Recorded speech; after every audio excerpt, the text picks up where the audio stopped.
She stood near the edge of the large room, holding her hands together so tightly that her fingers felt numb. The place was bigger than anything she was used to. High windows let in pale light, and the sound of voices bounced off the walls. People moved in small groups, laughing, talking, checking their phones, living lives that seemed far away from her own. She had not planned to stop here. She had only followed the sound of music earlier, a distant echo that reminded her of home. In the center of the room stood a piano. It was black and shiny, with small marks that showed it had been there for a long time. A sign next to it said anyone could play. Many had already tried. Some played a few notes and walked away. Others played loudly, enjoying the attention. People clapped politely and moved on. To most of them, the piano was just something to pass the time. For her, it was something else. She had never owned a piano. She had never even touched one like this before. At home, there was an old keyboard with several broken keys. Some notes did not work at all. Others stuck when pressed. She had learned to adjust her hands, to skip certain sounds, to imagine the missing ones in her head. When the power went out, which happened often, she practiced on the table, tapping her fingers and hearing the music only inside her mind. She took a small step forward, then stopped. Her shoes were worn, the soles thin. Her jacket was too big, handed down from someone else. She felt every eye that glanced her way, even if they did not stay long. A few people noticed her staring at the piano and smirked. One whispered something to another, and they both laughed quietly. She pretended not to hear. She told herself she would just get closer, nothing more, just to see the keys up close, just to remind herself that this was real. As she walked toward the piano, the noise around her seemed to grow louder. Someone nearby joked about how everyone thought they could play these days. Another voice said the piano was probably already out of tune from too many untrained hands. A soft laugh followed. She kept walking. Her heart beat fast, not from fear alone, but from memory. She remembered being small, sitting on the floor, listening through the wall to music playing from a neighbor's radio. She remembered copying the sounds later, one by one, trying to make them match. She remembered being told more than once that music was not for people like her, that it was a waste of time, that it would not put food on the table. She reached the piano and stopped. Up close, it felt even larger. The bench was smooth, polished by years of use. The keys were clean, bright, and perfect. For a moment, she was afraid to touch them, afraid that the sound would betray her, that she would make a mistake and prove everyone right. Someone behind her cleared their throat loudly. Another person muttered, asking if she was actually going to play or just stand there all day. A few chuckles followed. She felt her face grow warm. She almost stepped away, but then she noticed something small. A faint scratch on one of the keys. It reminded her of the broken keyboard at home, of long nights spent practicing when no one was watching. It reminded her that music was not about perfect things. It was about honest ones. She sat down. The bench felt cold. Her feet barely touched the floor. The room did not go quiet. People were still talking. Some were watching now, clearly amused. A couple of phones were raised, not with respect, but with curiosity, as if they expected a moment worth laughing at later. She placed her hands on her lap and took a slow breath. Her fingers trembled. She rubbed them together, then lifted them toward the keys. The first touch was light, almost unsure. A soft sound came out, clear, true. A few people nearby exchanged looks. One raised an eyebrow. Another smiled in a way that was not kind. She stopped. Her hands hovered above the keys. In that short pause, doubt rushed in. She thought of the mornings she skipped breakfast, the afternoons she worked instead of resting, the nights she practiced until her fingers hurt. She thought of all the times she had been laughed at for dreaming too big. Her shoulders dropped. She straightened her back. She pressed the key again, then another. The notes were slow, careful, like someone choosing their words with care. The music was simple at first. Nothing fancy, nothing loud, just honest sounds, placed exactly where they belonged. The laughter did not stop right away. A voice somewhere said it sounded basic. Another said anyone could do that. But she did not react. Her eyes stayed on the keys. Her world narrowed to black and white, to sound and feeling. She remembered how she learned. Without lessons, without books. She remembered listening closely, repeating songs until they lived inside her. She remembered teaching herself to feel when a note was wrong, not by rules, but by heart. Her fingers began to move more freely. The notes flowed together now, smooth and steady. The simple tune grew richer, deeper. Something shifted in the air, subtle but real. A few conversations faded as people started to listen without meaning to. Still, she did not look up. She played as if she were alone. Someone nearby stopped laughing. Another lowered their phone slightly. A child tugged at an adult's sleeve and whispered that the music sounded nice. The adult did not answer, but stayed quiet. She did not notice any of this. She was thinking about the first time she realized music could change how pain felt, how a hard day could soften when turned into sound, how loneliness could feel less heavy when shaped into melody. Her hands moved with more confidence now. Not fast, not showy, but sure. Each note felt placed with care, like stepping stones across a river she had crossed many times in her mind. A person who had mocked her earlier leaned closer, listening more carefully. Confusion crossed their face. This was not what they had expected. This was not random noise or careless pressing. This was control. The room grew quieter, though no one announced it. It happened naturally, like rain slowing to a stop. People who entered paused instead of speaking. Those who had been walking slowed down. The piano had taken the lead, and the space followed. She felt it then. Not the silence, but the connection. The way the sound filled the room and came back to her, fuller than before.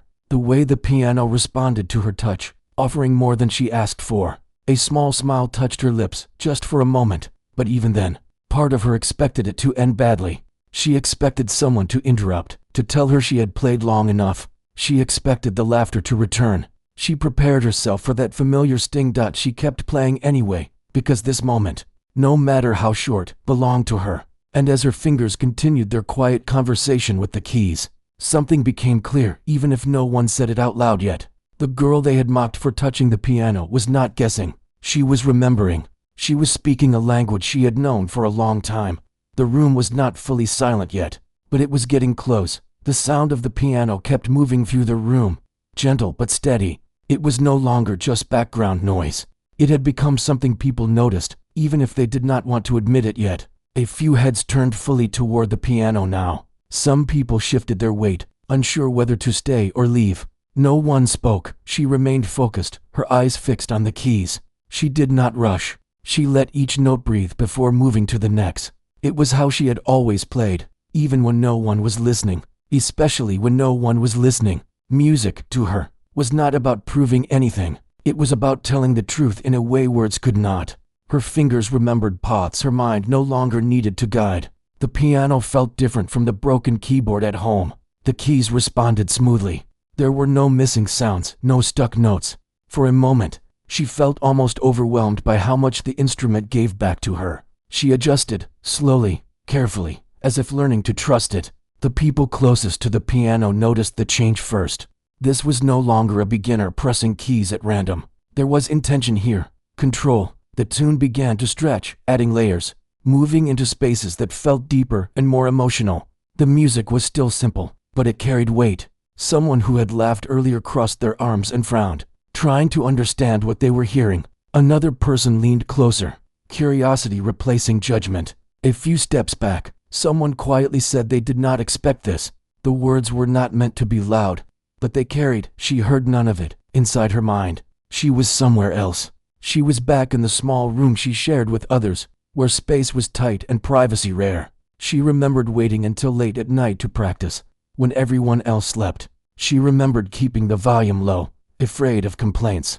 She remembered stopping suddenly whenever footsteps passed by. There were times she doubted herself, times she wondered if the people who told her to stop dreaming were right. But then she would play again, even if only in her head, and the doubt would soften. Music had a way of doing that. It did not argue. It did not judge. It simply existed. Her playing grew more confident.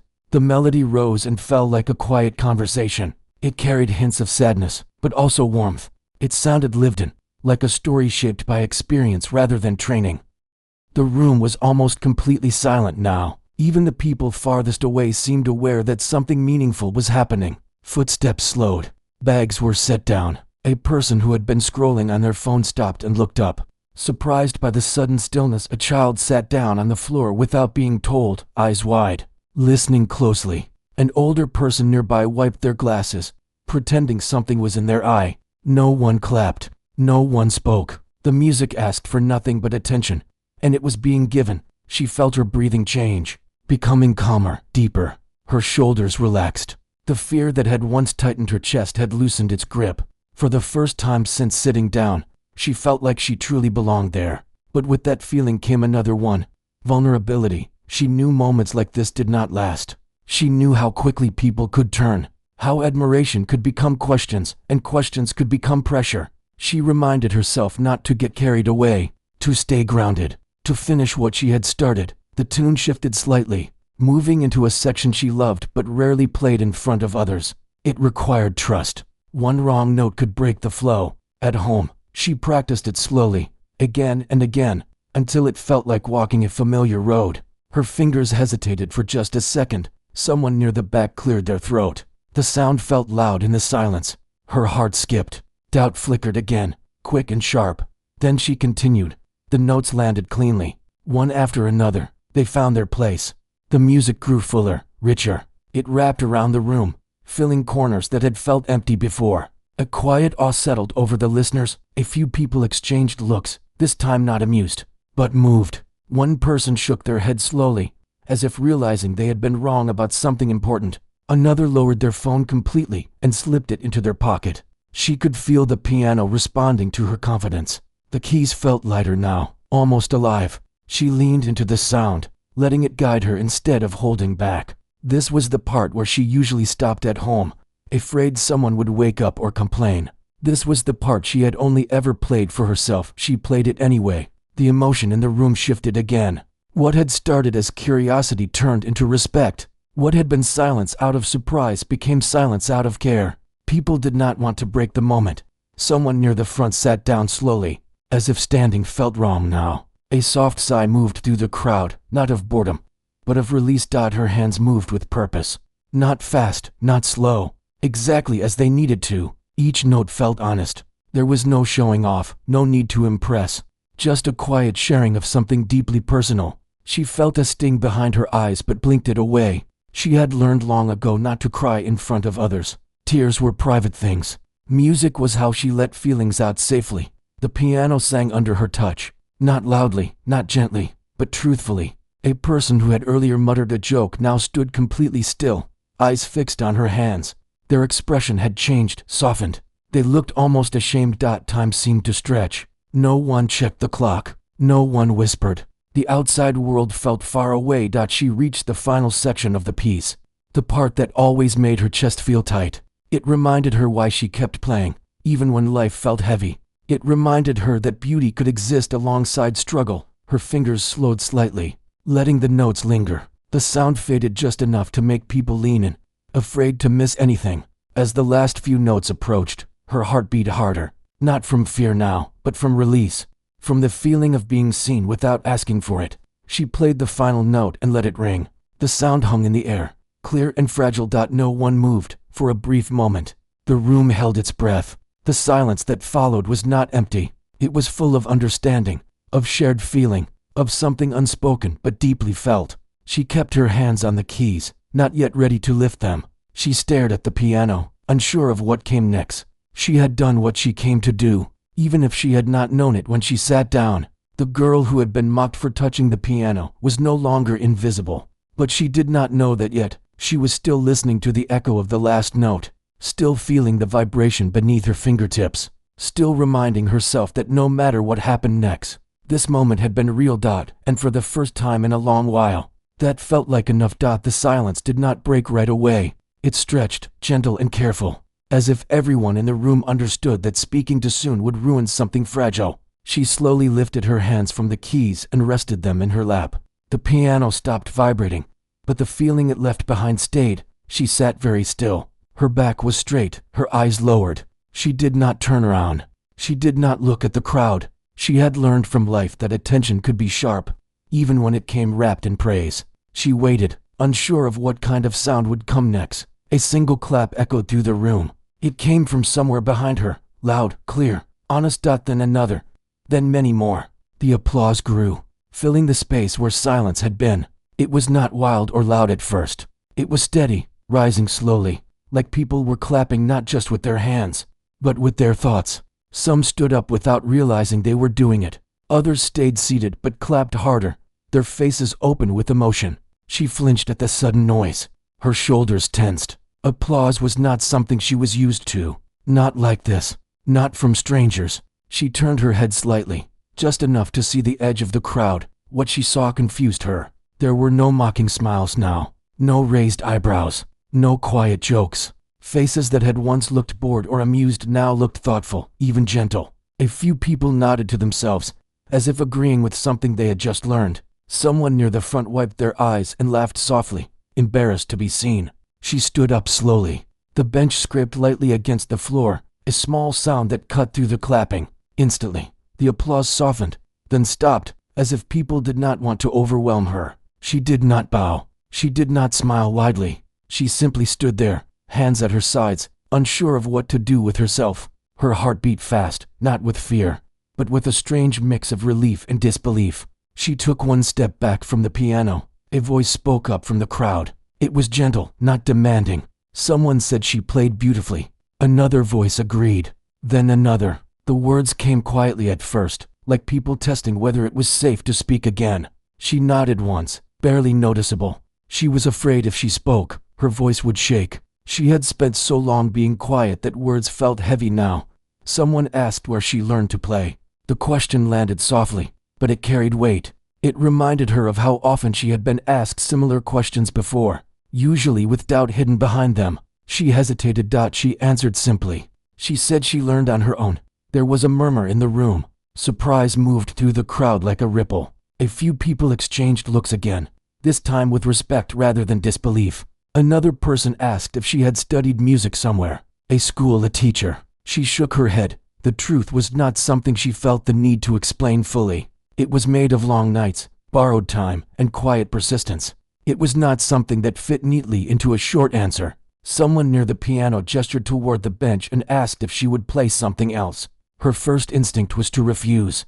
The moment already felt big enough. She did not want to push it. She did not want to turn something pure into something expected. She opened her mouth to say no. Then she stopped. She thought of all the times she had wanted to play but could not. All the times she had imagined being heard, even just once. She realized that this was not pressure. This was invitation. She nodded. A quiet excitement moved through the room, careful not to become noise. People adjusted where they stood. Some moved closer. Others stepped back to give space. The attention felt different now. It felt earned, not forced. She sat down again. This time, the bench did not feel cold. The piano no longer felt like something she was borrowing. It felt like something she was sharing. She placed her hands on the keys, not rushing, not hesitating. She knew exactly what she wanted to play next. It was not a piece meant to impress. It was one she had created herself, slowly, over years, adding to it whenever life gave her something new to carry. The first notes were lower, warmer. They moved slowly, like a walk at dusk. The room leaned into the sound. This music felt different from the first. It was less careful, more open. It held joy and sadness together without trying to separate them. It sounded like memory. She played with her whole body now, not just her hands. Her shoulders moved slightly with the rhythm. Her breathing matched the rise and fall of the melody. She forgot, for a moment, that she was not alone. People listened in a way that was almost reverent. No one whispered. No one shifted impatiently. The piano had become the center of the room, and she was its steady voice. Someone near the back quietly sat on the floor again.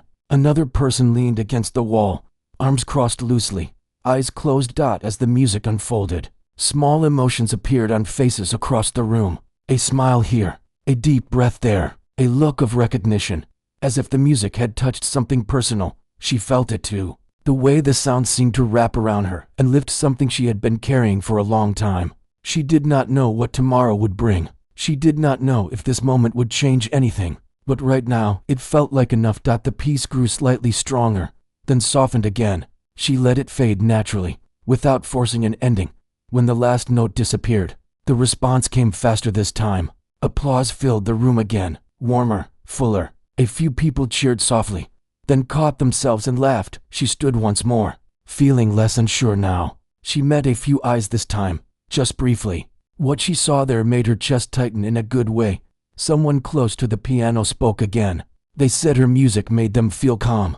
Another said it reminded them of someone they loved. A third simply said thank you. She nodded again. Words still felt unnecessary. Then something unexpected happened. A person stepped forward and asked if she would consider playing at a small event.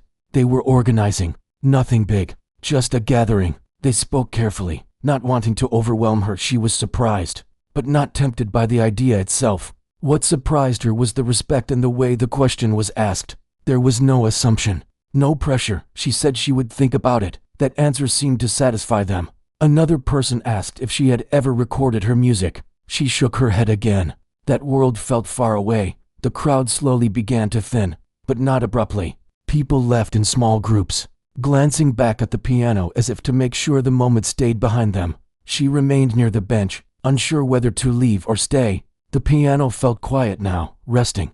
A person who had laughed earlier approached her hesitantly. Their voice was softer than before. They apologized. Not loudly, not dramatically, just honestly. She listened. She nodded. That was enough. When the room finally emptied, she stood alone with the piano again. The space felt different now, warmer, lighter. She touched one key gently, letting it sound once more. The note echoed briefly, then faded. She smiled to herself, small and private. She picked up her bag and walked toward the exit. Her steps felt lighter than when she had entered outside.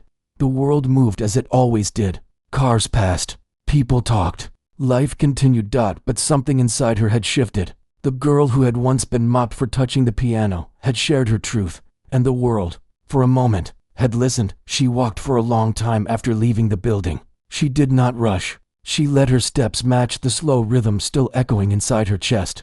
The streets were busy, but she felt oddly separate from them, like she was moving through the world with a thin layer of quiet wrapped around her. Every few steps, her mind replayed small pieces of what had happened. The silence before the applause, the sound of hands clapping together, the look on people's faces when they realized they had been wrong about her. It all felt unreal, like a memory borrowed from someone else. She kept expecting the feeling to fade. She expected doubt to return, sharp and familiar, but it didn't come right away. Instead, there was a calm she wasn't used to. Not excitement, not pride, just calm. When she reached home, the place looked the same as always. The door creaked when she opened it. The light flickered for a second before settling. The room smelled faintly of old wood and soap.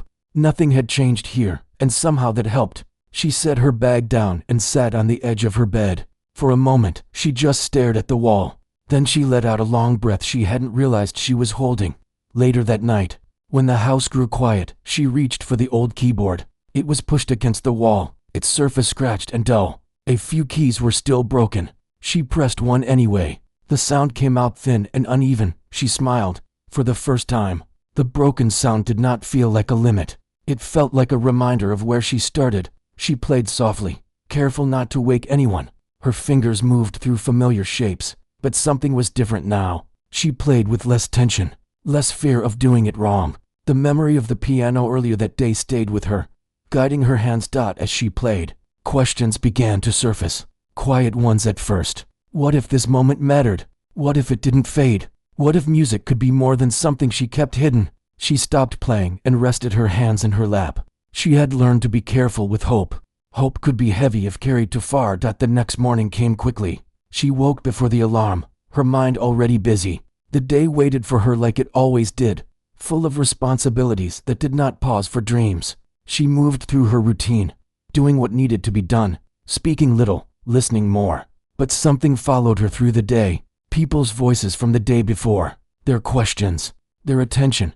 She told herself not to think too much about it. In the afternoon, a message came. It was short and polite. Someone from the place with the piano had asked if she would be willing to return sometime. No pressure, no expectations, just an invitation.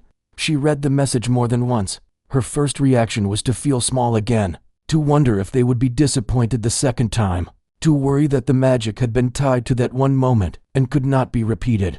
She did not reply right away. That evening, she went for a walk. The sky was soft with fading light. She listened to the sounds around her, trying to hear them the way she heard music. Each step, each passing voice, each distant sound blended into something gentle. She thought about why she played. Not for applause, not for praise. She played because music helped her understand herself, because it gave shape to feelings she could not explain. She realized that accepting the invitation did not mean changing who she was. It simply meant showing up again. She replied with a simple yes. The days that followed were slow but charged with quiet energy. She practiced more intentionally now, though still in the same small space. She paid closer attention to the way she touched the keys, to how each note felt. She did not tell many people what had happened. It felt too personal, too fragile. She carried it privately, like a secret light. When the day came to return, her nerves returned too. She felt them in her hands, in her chest. She reminded herself that she did not owe anyone anything. The room looked familiar when she entered. The piano waited in the same place. A few people recognized her and smiled. Others did not know who she was. She sat down and played. This time, there was no mockery, no surprise.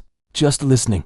The music flowed easily, shaped by the days she had lived since the last time. It was not better or worse. It was simply honest. Afterward, people spoke with her quietly. They asked about her music, her process. They listened when she answered. That mattered more than praise.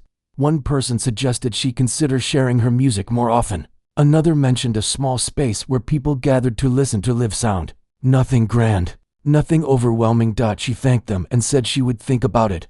Over the next weeks, she did think about it, slowly, carefully. She played in small spaces, sometimes for only a few people, sometimes just for herself. Each time, it felt a little easier to be seen that not everyone understood. Some people still doubted her. Some still questioned why she spent time on music instead of more practical things. Those voices did not disappear, but they grew quieter. She learned that being heard did not mean being free from fear. It meant learning to carry fear without letting it stop her. One evening, after a small gathering, she sat alone and listened to the silence that followed.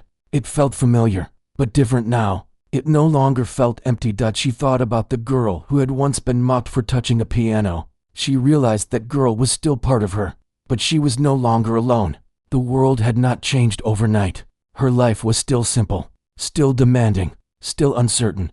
Yet something steady had taken root. She continued to play. And each time she did, she carried with her the quiet knowledge that her voice mattered. Even if it reached only a few ears, that was enough. For now, time passed, not in big jumps, but in small steady steps. Days turned into weeks, and weeks into months. Life kept moving the way it always had, with routines that needed attention and responsibilities that did not wait. Yet beneath all of it, something had settled into her bones. A quiet strength she did not rush to name. She still lived simply. She still woke early, worked hard, and returned home tired. Nothing about her daily life looked special from the outside, but inside, her sense of herself had shifted. She no longer questioned why music mattered to her. She no longer felt the need to explain it. She kept playing. Sometimes she played alone, late at night, when the world was quiet and the old keyboard was the only thing listening. Other times, she played in small spaces where people gathered just to hear sound fill the room. There were never large crowds, no bright lights, no loud announcements, just people sitting close, breathing together, sharing something honest. Each time she sat at a piano or keyboard, she felt the same moment of stillness before the first note, a pause where doubt tried to return. But now, she knew how to move through it. She pressed the key anyway. Not everyone stayed. Not everyone understood. Some people listened politely and left. Some whispered that her music was too quiet, too slow, too plain. Those comments still reached her ears, but they did not stop her. She learned that music did not need to impress everyone to matter. It only needed to be true. One afternoon, she returned to the place where it had all started. The piano was still there, polished and waiting. People moved through the room just as they had before. Unaware of the memories held within those walls, she stood nearby for a while, watching. A few people played quick tunes and walked away. Others pressed random keys and laughed. It felt strangely distant now, like watching a version of herself from far away. When she finally sat down, no one laughed. Some recognized her, others did not. It no longer mattered. She played a new piece, shaped by months of living, learning, and letting go. The music flowed easily, without tension. She did not play for reaction. She played because it felt right. People gathered quietly. Some listened for a moment and moved on. Others stayed until the end. A few closed their eyes. When she finished, there was applause, soft and sincere. She stood, nodded once, and stepped away. She did not linger outside. She walked slowly, letting the air cool her face. She thought about how different that first day had felt, how small she had felt then, how unsure. She realized she was no longer afraid of being seen. That did not mean she wanted attention. It meant she trusted herself enough to exist fully, even when others were watching. One evening, after a small gathering, someone approached her quietly. They thanked her for the music and shared how it had helped them through a difficult time. They did not ask for anything more. She listened. She nodded. Her chest tightened in a way that felt deep and meaningful. Moments like that stayed with her longer than applause ever could. She continued to grow. Not quickly, not loudly, but steadily. Her playing deepened. Not because she chased perfection, but because she paid attention. To her hands, to her feelings, to the space between notes. She began to teach herself new things, slowly, patiently. She borrowed books when she could. She listened closely when others played. She never compared her path to anyone else's. Music remained her companion, not her escape.